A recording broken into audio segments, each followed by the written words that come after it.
कि देश की गोदी मीडिया ने 72 घंटे से देश की जनता को जो गुमराह करके धोखे में रखा, कितने लोगों की धड़कनें बढ़ा दी और इस बात का प्रयास किया साजिश में होकर के कि वो पार्टी जो से जनता ने खारिज कर दिया है, जो अपने आप को विश्व की सबसे बड़ी पार्टी कहता है, जो 400 पार का नारा दे रहा है, उसके आवाज में आवाज मिला करके और 400 पार का सपना जो देश की जनता के सामने लाए।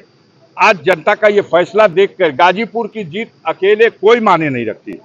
सबसे बड़ी जीत यह है कि समाजवादी पार्टी, जिसको 10 सीट देने को गोदी मीडिया तैयार नहीं थी, वो आज भारत की तीसरी सबसे बड़ी पार्टी है। अपने दम पर समाजवादी पार्टी तीसरी सबसे बड़ी पार्टी बन गई। अफजाल अंसारी की जीत में तो तमाम प्रश्न चिन्ह थे। आपका प्रश्न था कि बसपा के समझौते में आप जीते थे, इस बार बसपा अलग लड़ रही। आपका प्रश्न था, पहले तो मुख्तार हुआ करते थे, पहली बार मुख्तार विहीन चुनाव हो रहा। आपका प्रश्न था कि आपने तो विकास ही कुछ नहीं किया, आपको जनता क्यों वोट देगी। वो सारी उलझने और जिस तरह से चुनाव प्रचार, मोदी जी आए वोट मांगने, रोड शो करने अमित शाह चले आए और पर्चा दाखिल कराने उत्तराखंड के मुख्यमंत्री चले आए।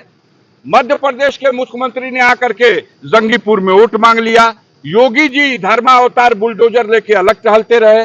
जनता ने फैसला दे दिया कि ये सारा अहंकार इस सरकार का, डबल इंजन की सरकार का, वो जनता को मंजूर नहीं है। जिसके ऊपर आप जुल्म करते हैं और उस जुल्म के बदले अगर आप चाहते हैं कि जनता पुरस्कार दे, तो जनता ने पुरस्कार दिया।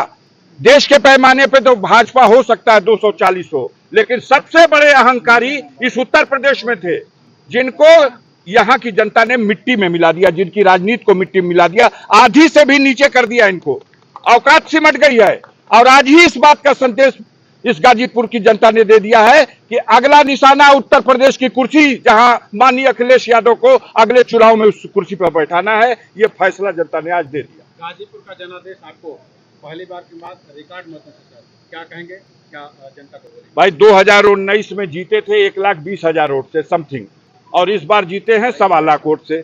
मैंने प्रेस कॉन्फ्रेंस में बार बार कहा है कि मैं अपना रिकॉर्ड अपने ही तोड़ूंगा, क्योंकि मुझे जनता से और उनके बीच में जो मेरी उपस्थिति थी, मुझे मालूम था कि जनता हम पर विश्वास कर रही है और मेरा साथ देगी। जनता को पता है कि अफजाल अंसारी को षड्यंत्र करके जेल में डाला जाता है और फिर कहा जाता है विकास आपने किया, कहा कि आप तो मुकदमे में दौड़ते रहे। फर्जी मुकदमों में फंसा करके किसी को जेल में डालिएगा और कहिएगा आपकी औकात खत्म हो गई, तो यही भूल किया था अंग्रेजों ने भी, जो महात्मा गांधी को और उनके साथियों को जेल में डाल के ही समझते रहे कि जेल में आंदोलन कुचल दिया गया, देश में आंदोलन कुचल दिया गया। लेकिन वही असहयोग आंदोलन अंग्रेजों की सत्ता के पतन का कारण बन गया। जेल तो गए लोग, लेकिन जेल में जाने का नतीजा आया कि जनता जग गई। और गाजीपुर की जनता के साथ भी यही हुआ है। आप ही कहते हो कि 84 के बाद कोई दूसरे बार नहीं जीता। अफजाल अंसारी को जनता ने साबित कर दिया कि 84 के बाद दूसरी बार और गाजीपुर में तीसरी बार।